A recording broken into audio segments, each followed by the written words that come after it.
Welcome to the online lecture notes for everybody's favorite topic of the year, the Black Plague. This is the Black Plague in less time than it takes me to get to work. So the first thing we've got to figure out is what was the Black Plague, and basically what it was an epidemic, and really what an epidemic is a disease that goes through a given place in a given period of time and does a massive amount of damage while it's there. So the Black Plague, just to put it simply, was an epidemic that runs through Europe during the 1300s and 1400s.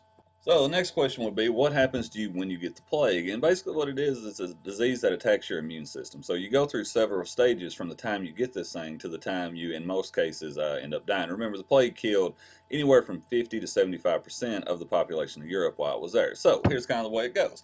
You wake up in the morning, the first thing you notice is you have swollen glands, like we talked about in class. In other words, you end up with these buboes on you. And they can run anywhere in size from the size of an egg to the size of an apple. So you basically got knots either in your armpits or in your groin area.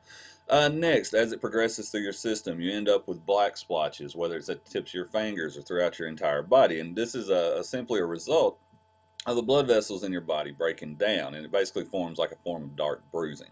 Next, you begin to get a fever, you begin to get nauseated, you vomit, and things like that. So as you can see, this disease is getting progressively worse as it goes along, and that's simply a result of the disease working its way through your body.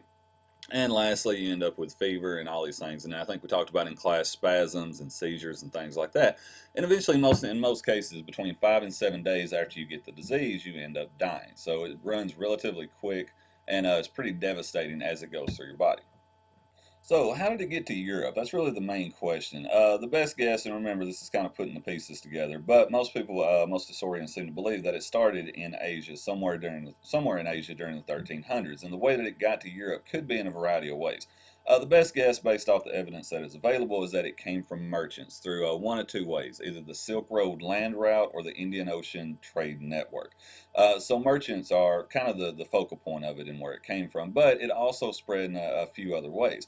It could be from marching armies. I mean, as we've talked about in class many times, armies carry disease with them. So it's not inconceivable that the plague would make its way across Asia and into some parts of Europe from it. And also partly because of biological warfare through these armies. Remember, we talked about with the Mongols how they use psychological and biological warfare and things like that. So the end all be all is there is possibly a variety of ways it gets in, but merchants and marching armies are the two main culprits of how it gets from Asia to Europe.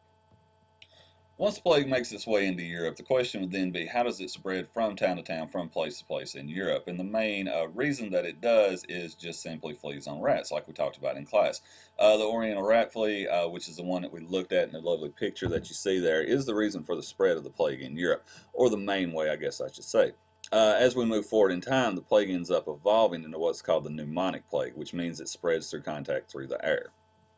Now, we talked about in class some of the ways in which they thought that the plague had made its way to Europe and some of the ways in which they tried to cure it. So, just to kind of rehash those a little bit, and I'm not going through all of them because you can kind of remember the main ones, but you've got to remember while we're talking about this, the panic and the uncertainty and the things that were happening in Europe while this thing's going on. We did some of the modern day comparisons of how we would react to it and all that, and it's pretty understandable how in a time with medical knowledge like they have, that they would freak out and just try anything they could to make sure that they could stop this thing or in an attempt to stop this thing. So, as far as how they tried to stop it, you can kind of break it down into ineffective and effective. And the ineffective ways are the ways that didn't work. Number one was drill a hole in the skull so the spirits could escape the body. We talked about in class how that really doesn't work. Also, we talked about in class the flagellants or the flagellante. This is the one where the people would walk down the street chanting, praying, yelling to God to forgive them for their sins. And in a way to have God forgive them for their sins, they would basically beat themselves. They would hit themselves with whips. They would wear the bracelets with the spikes and all these different things. And lastly, and it was one of the focal points of some of the things you looked at, was to blame the Jewish community. Now, we talked about the reasons for that, so you need to keep that in mind. But these are all more or less the ineffective ways in which to stop the plague. Now, as far as some of the ways in which they did it that actually kind of worked or would have been good ideas was to quarantine people, because we talked about how it spread from person to person, and if you're isolated, there's not an option, there's not a way for that to happen. And also sanitation, cleaning up the streets, getting rid of animals. I know it was horrible to talk about, but if you get rid of the animals in the ways that we talked about, you do take away the fleas as well. So that stops the spread of disease. And along with those things, that was one of the effective. So at the end of the day, the most important thing that we talk about with everything in this class is how did it affect society? What came about because of it? How did Europe change? And some of those changes we'll look at going forward. But in immediately the time period immediately after the plague, the first thing is obviously devastating population loss and all the things that go along with that. Talking about some places losing upwards of 75% of the people that lived in the town. So there's economic effects with that. There's shifts in power structure. There's a lot of mobility that comes around from it. And just to put it bluntly for you, to put it simply, a lot of people end up having options that they didn't before this time. And it's partly because of the decline of feudalism that comes about because of this.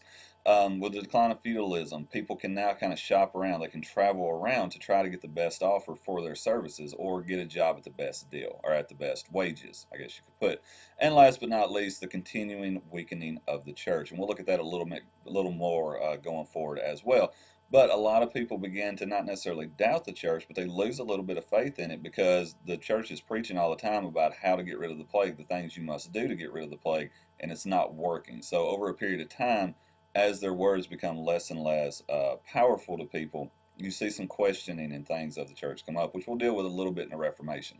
So that wraps up a very basic sum up of the plague. Obviously, everything else is in play that we talked about in class. But this is a good starting off point for you. So if you have any questions, by all means, let me know. Anybody that is not in my classes watching this, you can get additional materials at www.connorland.weebly.com. Link at the bottom of the page under the video. And also, if you're not in the class, subscribe to the channel, man. There'll be more of these coming down the road. So I appreciate you listening, appreciate your work, and we'll see you next time.